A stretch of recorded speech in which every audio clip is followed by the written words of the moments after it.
ത്രിയേക ദൈവത്തിൻ്റെ വലിയ തിരുനാമം മഹത്വപ്പെടുമാറാകട്ടെ. അനുഗ്രഹിക്കപ്പെട്ട വാത്സല്യ സഹോദരങ്ങളെ, സങ്കീർത്തന മാതിരിയുടെ 84-ാമത്തെ എപ്പിസോഡിലേക്ക് ഏവരെയും ഹൃദ്യമായി സ്വാഗതം ചെയ്യുന്നു. സങ്കീർത്തന പഠനം നമ്മുടെ ബുദ്ധിക്കും യുക്തിക്കും ചിന്തയ്ക്കും ആത്മീയ നവോത്ഥാനത്തിനും ഹേതുവായി തീരുവാൻ ഇടയാകട്ടെ എന്ന് പ്രാർത്ഥിക്കുന്നു. കഴിഞ്ഞ 83 എപ്പിസോഡുകളിലൂടെ സങ്കീർത്തനങ്ങൾ ഓരോന്നും നമ്മൾ വ്യാഖ്യാനിച്ചുകൊണ്ടിരിക്കുകയാണ്. സങ്കീർത്തനങ്ങളുടെ ഓരോ വാക്യങ്ങളും വ്യാഖ്യാനപരമാണ്. അത് ഭൗതികമായി മാത്രം വ്യാഖ്യാനിച്ചതുകൊണ്ട് പ്രയോജനമില്ല. നമ്മളുടെ ജീവിതാനുഭവങ്ങളോട് ചേർന്നുകൊണ്ട് അതിനെ ധ്യാനിക്കേണ്ടത് ആവശ്യമാണ്. അതുകൊണ്ട് തന്നെ സങ്കീർത്തനങ്ങൾ പാട്ടുകളായി, ധ്യാനങ്ങളായി, കാവ്യങ്ങളായി ഒക്കെ നമ്മളുടെ മനസ്സിനെ മതിച്ചിട്ടുണ്ട്. കഴിഞ്ഞ എപ്പിസോഡിൽ 24-ാം സങ്കീർത്തനത്തിൻ്റെ 1-ാം വാക്യമാണ് നമ്മൾ ധ്യാനിച്ചത്. ഈ എപ്പിസോഡിൽ തുടർന്നുള്ള വാക്യങ്ങൾ പഠനത്തിനു വേണ്ടി, ധ്യാനത്തിനു വേണ്ടി സമർപ്പിക്കുകയാണ്. 24-ാം സങ്കീർത്തനം 2-ാം വാക്യം മുതലുള്ളത്: സമുദ്രങ്ങളുടെ മേൽ അവൻ അതിനെ സ്ഥാപിച്ചു, നദികളുടെ മേൽ അവൻ അതിനെ ഉറപ്പിച്ചു. യഹോവയുടെ പർവ്വതത്തിൽ ആര് കയറും? അവൻ്റെ വിശുദ്ധ സ്ഥലത്ത് ആര് നിൽക്കും? വെടിപ്പുള്ള കൈകളും നിർമ്മല ഹൃദയവും ഉള്ളവൻ, വ്യാജത്തിന് മനസ്സുവെക്കാതെയും കള്ളസത്യം ചെയ്യാതെയും ഇരിക്കുന്നവൻ. അവൻ യഹോവയിൽ നിന്ന് അനുഗ്രഹവും തൻ്റെ രക്ഷയുടെ ദൈവത്തിൽ നിന്ന് നീതിയും പ്രാപിക്കും. ഭൂമിയും അതിൻ്റെ പൂർണ്ണതയും ഭൂതലവും അതിൻ്റെ നിവാസികളും യഹോവയ്ക്കുള്ളതാകുന്നു എന്ന് പറഞ്ഞ് ഒരു വിശാല അർത്ഥത്തിൽ ദാവീദ് യഹോവയുടെ അതോറിറ്റി ഉറപ്പിച്ചു പറയുകയാണ്. അപ്പം എല്ലാത്തിൻ്റെയും ഉടമസ്ഥനും ഉടമയുമായ യഹോവയുടെ കാര്യവിചാരകന്മാരായാണ് നാം പ്രവർത്തിക്കേണ്ടതെന്ന് ഉറപ്പിച്ചു പറയുകയാണ്. ഇനിയും ഈ ഭൂമിയും അതിൻ്റെ പൂർണ്ണതയും ഭൂതലവും അവൻ എവിടെ സ്ഥാപിച്ചു, അതിനൊരു ശാസ്ത്രീയമായ വശം പഠിപ്പിക്കുകയാണ്. സമുദ്രങ്ങളുടെ മേൽ അവൻ അതിനെ സ്ഥാപിച്ചു, നദികളുടെ മേൽ അവൻ അതിനെ ഉറപ്പിച്ചു. കഴിഞ്ഞ ആഴ്ച വ്യാഖ്യാനങ്ങൾ നമ്മൾ പറഞ്ഞതായിരുന്നു ആമുഖമായിട്ട്. അതായത് മൊത്തം വെള്ളത്താൽ മൂടപ്പെട്ട് കിടന്ന ഈ വലിയ മണ്ഡലത്തെ വിധാനം ഉപയോഗിച്ച് വേർപെടുത്തി കരയും കടലുമായി ഭൂമിയാക്കി സൃഷ്ടിപ്പുകൾ നടത്തി അവിടെ മനുഷ്യവർഗത്തെ സൃഷ്ടിച്ച ദൈവത്തിൻ്റെ വലിയ കരുണയെപ്പറ്റി നമ്മൾ പറഞ്ഞു കഴിഞ്ഞു. സമുദ്രങ്ങളുടെ മേലെ ഈ ഭൂമിയെയും അതിൻ്റെ പൂർണ്ണതയും ഒക്കെ ദൈവം സ്ഥാപിക്കുന്നു എന്ന് പറയുമ്പോൾ, നദികളുടെ മേൽ അവൻ അതിനെ ഉറപ്പിച്ചു എന്ന് പറയുമ്പോൾ നമ്മൾ ചിന്തിക്കേണ്ട ചില കാര്യങ്ങളുണ്ട്. അതൊരു ശാസ്ത്രീയ സത്യവുമാണ്, അതോടൊപ്പം തന്നെ ഒരു താത്വികമായൊരു വ്യാഖ്യാനവും കൂടിയാണ്. കാരണം ഈ ഭൂമണ്ഡലത്തിൻ്റെ ഭൂരിഭാഗവും, അതായത് 2/3 ഭാഗവും കടലാണ്. കടലിനാൽ ചുറ്റപ്പെട്ടിരിക്കുകയാണ്. ജലാശയങ്ങളാണ്. ബാക്കി ഒരു ഭാഗം മാത്രമേ കരഭൂമിയുള്ളൂ. ആ ഉള്ള കരഭൂമിയിൽ തന്നെ പല ഭാഗങ്ങളിലും മനുഷ്യന് ചെല്ലെത്തുവാൻ കഴിയാത്തതായ മരുഭൂപ്രദേശങ്ങൾ, വലിയ കുന്നുകൾ, വനാന്തർ പ്രദേശങ്ങളൊക്കെ ഉണ്ട്. അപ്പോൾ അതിൻ്റെ ഒരു ചെറിയൊരു ഭാഗത്ത് മാത്രമേ മനുഷ്യൻ പാർക്കുന്നുള്ളൂ.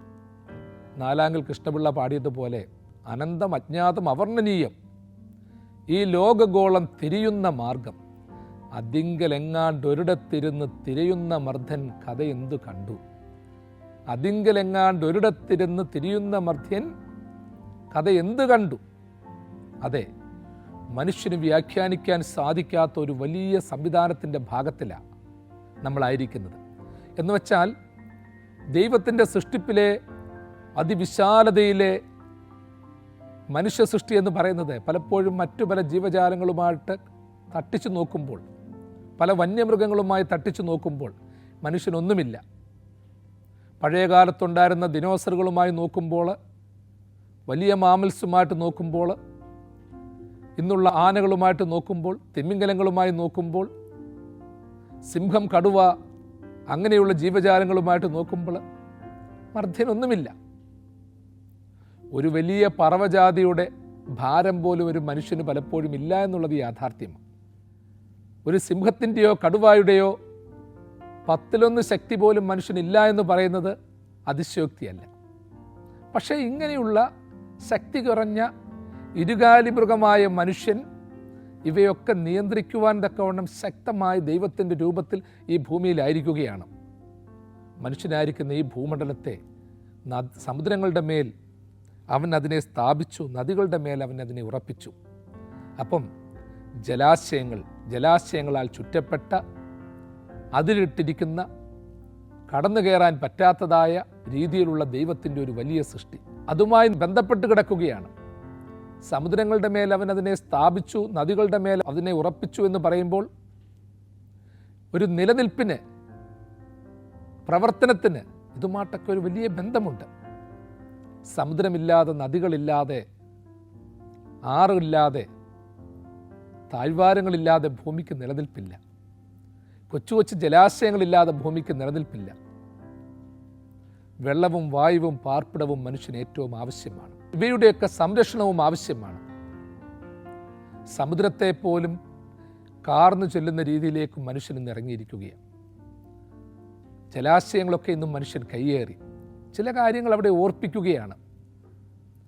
നദികളുടെ മേൽ ഭൂമണ്ഡലത്തെ ഉറപ്പിച്ചു, സമുദ്രത്തിൻ്റെ മേൽ അതിനെ സ്ഥാപിച്ചു എന്ന് പറയുമ്പോൾ വേർപിരിക്കാനാവാത്ത വലിയൊരു ബന്ധത്തിൻ്റെ വിചിത്രമായ വ്യാഖ്യാനം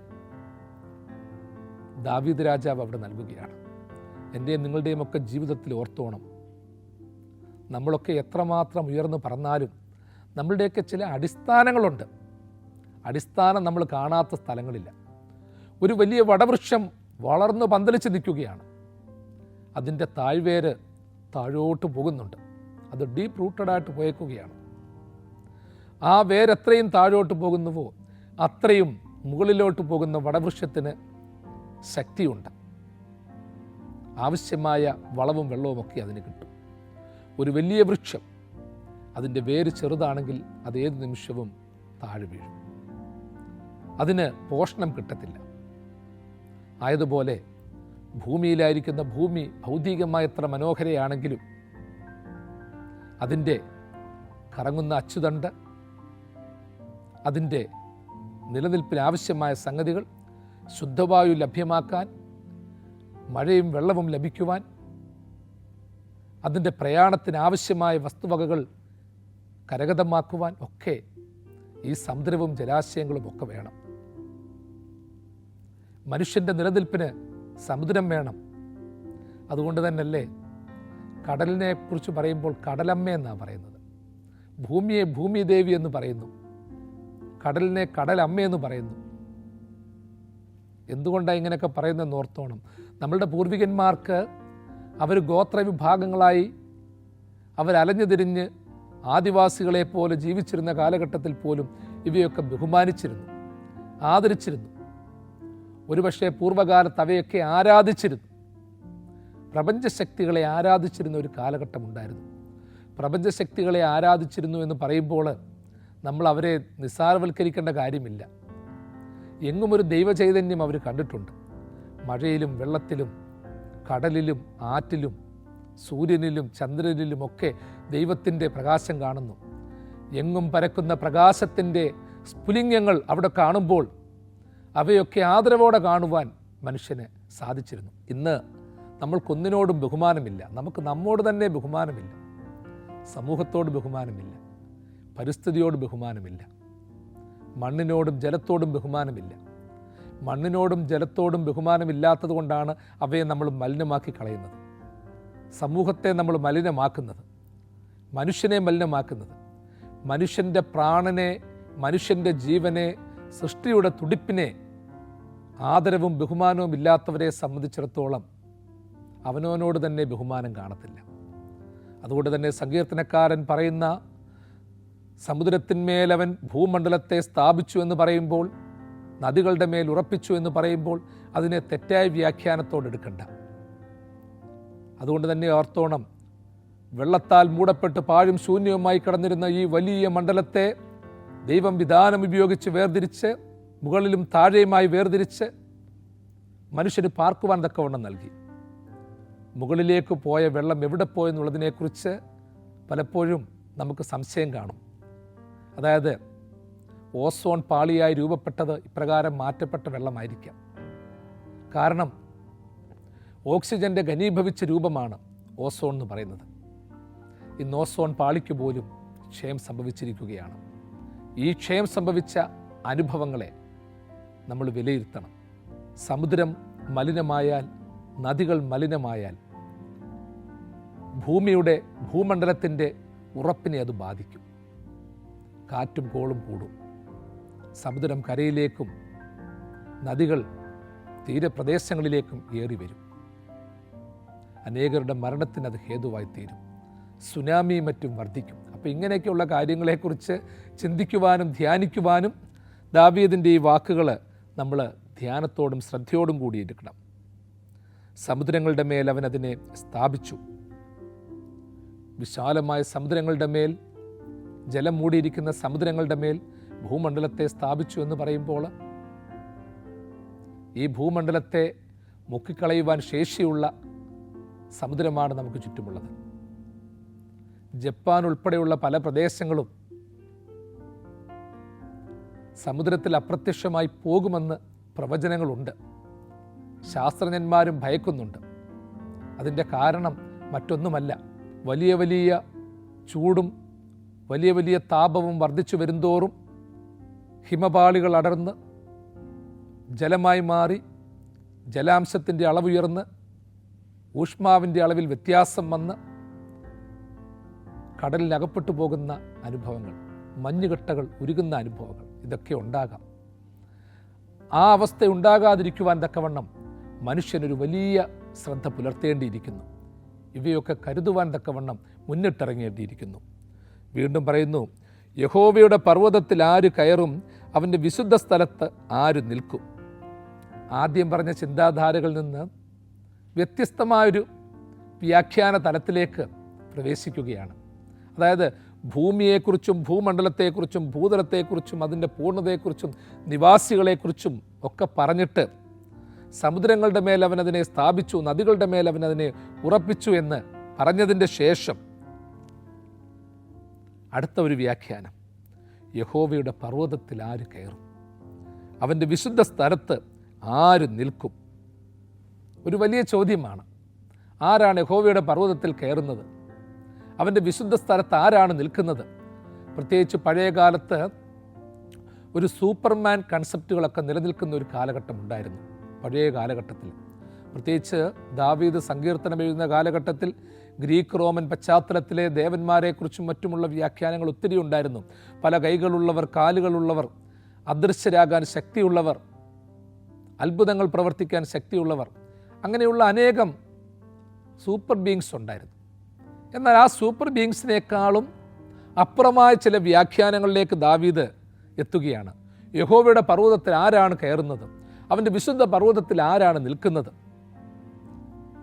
ഒറ്റയടിക്കൊരു വ്യാഖ്യാനം നമ്മൾ കൊടുക്കും. അയ്യോ, മാലാകന്മാരാണോ, ഇത്തിരി നല്ല പ്രവൃത്തികൾ ചെയ്തവരാണോ, അല്ലെങ്കിൽ അതിശയങ്ങൾ ചെയ്തവരാണോ, ഈ ലോകത്തിനപ്പുറമായുള്ള അമാനുഷികരാണോ? ഒരുപക്ഷെ അന്നത്തെ കാലത്ത് അങ്ങനെ ചിന്തിക്കാൻ പറ്റത്തുള്ളൂ. മാലാകന്മാരെ കണ്ടാൽ മരിക്കണമെന്നുള്ളൊരു കൺസെപ്റ്റ് നിലനിന്ന ഒരു കാലഘട്ടത്തിലാണ് അന്നത്തെ സമൂഹം നിലനിന്നിരുന്നത്. മാലാകന്മാരെ കാണുന്നത് പോലും പേടി, കണ്ടാൽ മരിക്കണം. അതുകൊണ്ടാണ് പഴയ നിയമ കാലഘട്ടത്തിൽ ശിംശോൻ്റെ പിതാവായ മനോഹയ്ക്ക് ദൈവദൂതൻ്റെ ദർശനമുണ്ടായപ്പോൾ, അയ്യോ, ഞാൻ ദൈവത്തിൻ്റെ ദൂതനെ കണ്ടല്ലോ, ഞാൻ മരിക്കണമല്ലോ എന്ന് വിലപിച്ചത്. ആ കൺസെപ്റ്റിൽ നിന്ന് വ്യത്യസ്തമായ വേറൊരു തലത്തിലേക്ക് വരികയാണ്. യഹോവയുടെ പർവ്വതത്തിൽ ആരാണ് കയറുന്നത്? അപ്പോൾ യഹോവയുടെ പർവ്വതം ഏതാണെന്ന് ചിന്തിക്കണം. ആദ്യം അവൻ്റെ വിശുദ്ധ സ്ഥലം ഏതാണെന്ന് ചിന്തിക്കണം. നമ്മൾ ഈ പറയുന്നത് പോലെ മോശ കടന്നു ചെന്ന ആ ഹോറേബ് എന്ന് പറയുന്ന വലിയ പർവ്വതമാണോ ദൈവത്തിൻ്റെ പർവ്വതം? അന്നത്തെ കാലഘട്ടത്തിൽ അതാണ്. യഹോവ പർവ്വതദേവനാകുന്നു എന്ന് പഠിപ്പിച്ചവരുണ്ടായിരുന്നു. അങ്ങനെയുള്ള ജനവിഭാഗങ്ങളുണ്ടായിരുന്നു. അവൻ പർവ്വതദേവനാകുന്നു. ഇസ്രായേലിന് വിജയം കിട്ടുന്നത് അതുകൊണ്ടാണ്. പർവ്വതങ്ങളിൽ നിന്ന് യഹോവ അവർക്ക് വേണ്ടി യുദ്ധം ചെയ്യുന്നു. ആ ഒരു കൺസെപ്റ്റ് ഉണ്ടായിരുന്നു. യഹോവയുടെ ആ ഒരു ചിന്താധാര അന്ന് അവർ വളർത്തിയിരുന്നു. അതുകൊണ്ട് തന്നെ സങ്കീർത്തനക്കാരൻ ഞാൻ എൻ്റെ കണ്ണ് പർവ്വതങ്ങളിലേക്ക് ഉയർത്തുന്നു. അപ്പം ഇവിടെ നമ്മൾ ചിന്തിക്കേണ്ട ഒരു പ്രധാനപ്പെട്ട സംഗതി, ഏതാണ് യഹോവയുടെ പർവ്വതം? അവൻ്റെ വിശുദ്ധ സ്ഥലത്ത് ആരാണ് നിൽക്കുന്നത്? യഹോവയുടെ പർവ്വതവും അവൻ്റെ വിശുദ്ധ സ്ഥലവും അതേതാണെന്ന് നമ്മൾ തിരിച്ചറിയണം. അതുകൊണ്ട് തന്നെ ആ കർത്താവ് പുതിയ നിയമത്തിൽ പറയുന്നത്, ശമര്യക്കാരി സ്ത്രീയോട് പറയുമ്പോൾ യോഹന്നാന്റെ സുവിശേഷം 4-ാം അധ്യായത്തിൽ പറയുന്നത്, ഈ മലയിലുമല്ല ആ മലയിലുമല്ല യഹോവയെ ആരാധിക്കുന്നത്. യഹൂദന്മാർ അവരുടെ വിശുദ്ധ സ്ഥലത്തെക്കുറിച്ചും ശമര്യർ അവരുടെ വിശുദ്ധ സ്ഥലത്തെക്കുറിച്ചും ആരാധനയ്ക്ക് വേണ്ടിയുള്ള സ്ഥല നിർവചനം നൽകിയിരുന്നു. എന്നാൽ കർത്താവ് നൽകിയത് അങ്ങനെയല്ല. ഈ മലയിലുമല്ല ആ മലയിലുമല്ല, സത്യവിശ്വാസികൾ ദൈവത്തെ ആത്മാവിലും സത്യത്തിലും ആരാധിക്കുന്ന ഒരു തലമുണ്ടാകും. ഇവിടെ സങ്കീർത്തനക്കാരൻ നമ്മളെ ഓർപ്പിക്കുകയാണ്, യഹോവയുടെ പർവ്വതവും അവൻ്റെ വിശുദ്ധ സ്ഥലത്തും അവിടേക്ക് ആര് കയറുമെന്നുള്ളൊരു ചോദ്യം ചോദിക്കുകയാണ്. യഹോവയുടെ പർവ്വതത്തെക്കുറിച്ചും അവൻ്റെ വിശുദ്ധ സ്ഥലത്തെക്കുറിച്ചും നമുക്കൊരു ബോധ്യം ആദ്യം ഉണ്ടാകണം. എന്നിട്ട് ശേഷം മാത്രമേ അവിടെ ആര് കയറുമെന്ന് ചിന്തിക്കാൻ പറ്റത്തുള്ളൂ. ഒരു ചോദ്യമാണ്, ആരവിടേക്ക് കയറാൻ പറ്റും? ആരവിടേക്ക് പോകും? ഞാൻ ആരെ അയക്കേണ്ടു, ആർ എനിക്കായി പോകുമെന്ന് ദൈവത്തിൻ്റെ സ്വരം കേട്ട് യെശയ്യാ പ്രവാചകൻ പറയുന്നുണ്ട്. അടിയനെ അയക്കണം, അടിയനെ അയക്കണമേ എന്ന് ശമൂവേൽ പ്രവാചകൻ അതിനു മുൻപ് പറഞ്ഞിട്ടുണ്ട്. ആർ നമുക്കായി പോകും? ആരാരെനിക്കായി പോകും? അതേ പ്രിയമുള്ളവരെ, ഒരു വലിയ ചോദ്യമായത്. എന്താണ് ദൈവത്തിൻ്റെ പർവ്വതം, അവൻ്റെ വിശുദ്ധ സ്ഥലം? നമ്മൾ വ്യവച്ഛേദിക്കേണ്ടിയിരിക്കുന്നു. നമ്മൾക്കിന്നും തിരിച്ചറിയാനാവാത്ത ചില യാഥാർത്ഥ്യങ്ങളിൽ ഒന്നതാണ്. ദൈവത്തിൻ്റെ പർവ്വതവും ദൈവത്തിൻ്റെ വിശുദ്ധ സ്ഥലവും തേടിയുള്ള ഓട്ടത്തിലാണ് അനേകർ തീർത്ഥാടകരായിട്ട് പോയിട്ടുണ്ട്, അനേകരും മരണപ്പെട്ടിട്ടുണ്ട്, ദൈവത്തെ ഒന്ന് കാണാൻ ആഗ്രഹിച്ചിട്ടുണ്ട്. സ്വർഗരാജ്യം നിങ്ങളുടെ ഇടയിൽ തന്നെ എന്നുള്ള ദൈവത്തിൻ്റെ സ്വരം നമ്മൾക്ക് ശ്രദ്ധിക്കണം. ഈ ലോകത്തിൽ ജീവിച്ചിരിക്കുമ്പോൾ അവിടെ ഭൗതികമായിട്ട് കയറിയില്ലെങ്കിലും അവിടെ കയറുവാനുള്ള ഒരു ഒരുക്കം നമ്മൾ നടത്തണം. നിങ്ങൾ ഞാനുമൊക്കെ ദൈവത്തിൻ്റെ വിശുദ്ധ പർവ്വതമാണ്, അവൻ്റെ വിശുദ്ധ സ്ഥലങ്ങളാണ്. ദൈവത്തിൻ്റെ പർവ്വതങ്ങൾ നമ്മൾ ഈ ലോകത്തിൽ സൃഷ്ടിക്കണം. ദൈവത്തിൻ്റെ വിശുദ്ധ സ്ഥലമായി നമ്മളായിത്തീരണം. നീ നിൽക്കുന്ന സ്ഥലം വിശുദ്ധ ഭൂമിയാകിയാൽ നിൻ്റെ കാൽ നിന്ന് ചെരുപ്പ് അഴിച്ചുകളക എന്ന് മോശയോട് വലിയവനായ ദൈവം കൽപ്പിച്ചുവെങ്കിൽ, മരുഭൂമിയുടെ ഒരു ഭാഗം ദൈവത്തിൻ്റെ വിശുദ്ധ സ്ഥലമാക്കി മാറ്റപ്പെട്ടെങ്കിൽ, ഇന്ന് നമ്മുടെ ഓരോ സ്ഥലങ്ങളും ദൈവത്തിൻ്റെ വിശുദ്ധ സ്ഥലങ്ങളാക്കി മാറ്റപ്പെടണം. നമ്മളുടെ മനസ്സ് ദൈവത്തിൻ്റെ പർവ്വതവും വിശുദ്ധ സ്ഥലവുമാകണം. നമ്മളുടെ ജീവിത പങ്കാളികൾ ദൈവത്തിൻ്റെ സ്ഥലവും വിശുദ്ധ സ്ഥലവുമാകണം. നമ്മളുടെ മക്കൾ അങ്ങനെയായി തീരണം. നമ്മളുടെ സമ്പാദ്യം ദൈവത്തിൻ്റെ വിശുദ്ധ സ്ഥലമാകണം. നമ്മളുടെ പാർപ്പിടങ്ങൾ ദൈവത്തിൻ്റെ വിശുദ്ധ സ്ഥലമാകണം. ചിന്താധാരകൾ ദൈവത്തിൻ്റെ വിശുദ്ധ സ്ഥലമാകണം. നമ്മൾ പറയുന്ന ഓരോ വാക്കുകളും ദൈവത്തിൻ്റെ വിശുദ്ധ സ്ഥലത്തേക്ക് നയിക്കപ്പെടുവാനിടയാകണം. കാവ്യാത്മകമായ ഒരു ചോദ്യമായി മാത്രം നമ്മളിതിനെ കാണരുത്. അതുകൊണ്ട് ഇടയ്ക്കിടയ്ക്ക് നമ്മൾ നമ്മളോട് തന്നെ ചോദിക്കണം, യഹോവയുടെ പർവ്വതത്തിൽ ആര് കയറും? ആരെങ്കിലും കയറാൻ വരുന്നുണ്ടെങ്കിൽ അതിൽ അസൂയാലുക്കളാകുകയല്ല നമ്മളുടെ ദൗത്യം. വിശുദ്ധ സ്ഥലത്ത് നിൽക്കുവാൻ യോഗ്യതയുള്ളവരെയും പർവ്വതത്തിൽ കയറുവാൻ സാധ്യതയുള്ളവരെയും നശിപ്പിക്കുകയല്ല നമ്മുടെ ദൗത്യം. അവിടേക്ക് കയറുവാൻ ചിലരെയൊക്കെ പ്രേരിപ്പിക്കണം. 4-ാമത്തെ വാക്യത്തിൽ ദാവീദ് വീണ്ടും പറയുകയാണ്, അവിടേക്ക് ആര് കയറുമെന്നുള്ളതിന് മറ്റൊരു വ്യാഖ്യാനം കൊടുക്കുന്നു. ഞാൻ ആ പറഞ്ഞ ചിന്തകളോട് ചേർത്ത് നമ്മൾ ചിന്തിക്കണം. ആരാണ് അവിടെ കയറുന്നത്? ഞാൻ പറഞ്ഞല്ലോ, സൂപ്പർ ഹ്യൂമൻ ബീങ്സ് ഒന്നും അല്ല അവിടെ കയറുന്നത്. അദൃശ്യരാകാൻ കഴിവുള്ളവരല്ല അവിടെ കയറുന്നത്. ദൂതന്മാരുടെ ഭാഷയിൽ സംസാരിക്കുന്നവരല്ല. മനുഷ്യരുടെ ഭാഷയുടെ എല്ലാ ശാസ്ത്രങ്ങളും അറിയുന്നവനല്ല. പറയുന്നു, വെടിപ്പുള്ള കൈകളും നിർമ്മല ഹൃദയവും ഉള്ളവൻ, വ്യാജത്തിന് മനസ്സു വയ്ക്കാതെയും കള്ളസത്യം ചെയ്യാതെയും ഇരിക്കുന്നവൻ. അവൻ യഹോവയിൽ നിന്ന് അനുഗ്രഹവും തൻ്റെ രക്ഷയുടെ ദൈവത്തിൽ നിന്ന് നീതിയും പ്രാപിക്കും. ആരൊക്കെ അവിടെ കയറുന്നത്? നമ്മൾ പറഞ്ഞല്ലോ, ദൈവത്തിൻ്റെ പർവ്വതവും ദൈവത്തിൻ്റെ വിശുദ്ധ സ്ഥലവും നമ്മൾ സൃഷ്ടിച്ച് നമ്മൾ അവിടെ ആയിരിക്കുവാനുള്ള യോഗ്യത നേടണം, അനേകരെ ചേർക്കണം. ഇനിയും കാലത്തിനതീതമായ അഭൗമികമായ ആ വിശുദ്ധ പർവ്വതത്തിലേക്ക് അവിടേക്ക് പ്രവേശിക്കുവാൻ തക്കവണ്ണം നമ്മൾക്ക് യോഗ്യത നേടണമെന്നുണ്ടെങ്കിൽ എന്തൊക്കെ ഗുണങ്ങൾ വേണമെന്ന് പറയുന്നു. വിദ്യാഭ്യാസം വലുത് വേണമെന്ന് പറയുന്നില്ല, നല്ല കുടുംബത്തിൽ ജനിക്കണമെന്ന് പറയുന്നില്ല, സമ്പന്നരാകണമെന്ന് പറയുന്നില്ല, വലിയ ചിന്തകരാകണമെന്ന് പറയുന്നില്ല, അനേകരുടെ സപ്പോർട്ട് കിട്ടണമെന്നും പറയുന്നില്ല. അവിടെ പറയുന്നു വെടിപ്പുള്ള കൈകളും നിർമ്മല ഹൃദയവും ഉള്ളവരായിരിക്കണം. വെടിപ്പുള്ള കൈകളും നിർമ്മല ഹൃദയവും ഉള്ളവരായിരിക്കുക എന്ന് വെച്ചാൽ കൈകൾ ഭംഗിയായി കഴുകുക എന്നുള്ളതല്ല. എൻ്റെയും നിങ്ങളുടെയും കരങ്ങളിൽ ആരുടെയും കണ്ണുനീരിൻ്റെ അംശം പറ്റരുത്. എൻ്റെയും നിങ്ങളുടെയും കൈകളിൽ ചതിവിൻ്റെ അംശം പറ്റരുത്. ചതിവിൻ്റെ നാണയം നമ്മൾ പറ്റരുത്. ചതിവിൻ്റെ സമ്പാദ്യം നമ്മളുടെ കൈകളിൽ വരരുത്. ദൈവം എനിക്കും നിങ്ങൾക്കും വേണ്ടി സൃഷ്ടിച്ചു തന്നിരിക്കുന്ന ഈ കരങ്ങൾ വിശുദ്ധിയുടെ കരങ്ങളാണ്. നിന്റെ കരങ്ങൾ നിന്നെ കിടർച്ച വരുത്തുന്നുവെങ്കിൽ അതിനെ വെട്ടിക്കളക എന്ന് തിരുവചനം പഠിപ്പിക്കുന്നുണ്ട്. അങ്ങനെ മുറിച്ച് കളഞ്ഞതുകൊണ്ട്, കൈകൾ മുറിച്ച് കളഞ്ഞതുകൊണ്ട്, കൈകളില്ലാത്തത് കൊണ്ട് കൈകളുടെ വെടുപ്പ് പാലിക്കപ്പെടാമെന്നും കർത്താവ് പറയുന്നില്ല.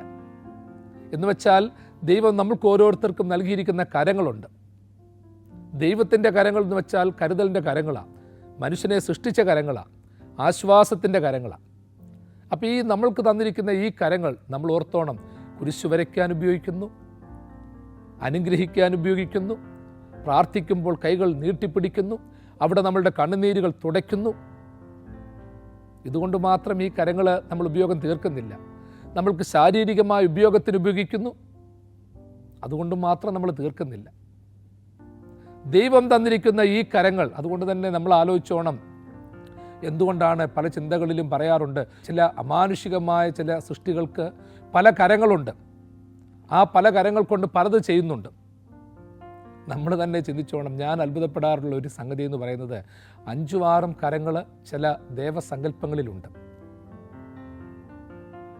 പക്ഷേ നമുക്ക് 2 കരങ്ങളെ ഉള്ളെങ്കിലും ഈ ബലഹീനനായ മനുഷ്യൻ ആ 2 കരങ്ങൾ കൊണ്ട് തന്നെ ഇതിൻ്റെ അപ്പുറമായിട്ട് ചെയ്യുന്നുണ്ട്. കരങ്ങളൊന്നും ഇല്ലാതെ തന്നെ ചിലർ നമ്മൾ സൃഷ്ടിച്ചിട്ടുണ്ടോ? അംഗവൈകല്യമുള്ള ചില മനുഷ്യരുണ്ട്, അവർക്ക് 2 കൈയും 2 കാലുമില്ല, അവർ പക്ഷേ കാര്യങ്ങളൊക്കെ ചെയ്യുന്നുണ്ട്. പലതിനെയും കരത്തിലാക്കുവാൻ തക്കവണ്ണം ദൈവം മനുഷ്യന് കരങ്ങളെ നൽകിയിരിക്കുകയാണ്. ഈ 2 കരങ്ങൾ എനിക്ക് പോരാ എന്ന് ചിന്തിക്കുമ്പോഴാണ് പ്രശ്നം. കൈകളുടെ വെടുപ്പെന്ന് പറയുന്നത് ഈ കൈകളിൽ നിന്ന് മറ്റു പലതും പൊട്ടിമുളയ്ക്കുന്നുണ്ട്. പലപ്പോഴും ഓർത്തോണം, ഗ്രീക്ക് റോമൻ പുരാണങ്ങളിൽ, പ്രത്യേകിച്ച് യവന പുരാണത്തിൽ പലത് പറയുന്നുണ്ട്. ഈശ്വരന്മാരായി സങ്കല്പിച്ചിട്ടുള്ളവർ പല കരങ്ങൾ കൊണ്ട് പലത് ചെയ്യുന്നു. ഈശ്വരന്മാർ പോലും പല കരങ്ങൾ കൊണ്ട് ചെയ്യുന്നത് ദൈവം തമ്പുരാൻ മനുഷ്യന് നൽകിയിരിക്കുന്നത്, സർവേശ്വരൻ ഈ മനുഷ്യവർഗത്തിന് നൽകിയിരിക്കുന്നത്, നീ 2 കരങ്ങൾ കൊണ്ട് ചെയ്താൽ മതി. ഞങ്ങൾ 6 കരങ്ങൾ കൊണ്ട് ചെയ്യുന്നത് നിങ്ങൾ 2 കരങ്ങൾ കൊണ്ട് ചെയ്തു.